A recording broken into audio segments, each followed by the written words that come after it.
All this evidence is secured on private servers in which your attorneys, your therapists, your probation officers, and your law enforcement officers are socializing together and then later protecting one another and deciding whose children are going to be sold on the adoption auction block at the next hearing. In other words, Autauga County undoubtedly is operating as a criminal enterprise. The other victims of Autauga County, they need to know that now would be the time to come forward if they do have any evidence of this type of crime. We already have a plethora of this evidence that is secured. However, we intend to be sure that every victim of injustice receives justice. So as it stands today, I can prove deprivation of rights under the color of law. I can prove conspiracy to deprive of rights, and I can prove kidnapping under the color of law. And if you look at that federal code, it's 18 U.S.C. 242 and 241. In the event that kidnapping occurs, there are 3 punishments. One is fine, one is prison, and one is death.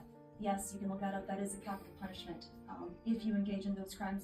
That was enacted by Congress, and they did allow capital punishment for that. These are the laws of the United States. I am formally serving you tonight with the notice of liability as the commissioners, because now that you have been made aware, you cannot say that you were not made aware. And I'm also delivering an affidavit on behalf of Mr. Easterling and his family for the crimes that have been committed against him and his children.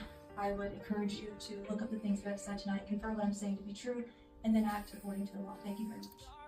Deep voices rise where the broken weep. We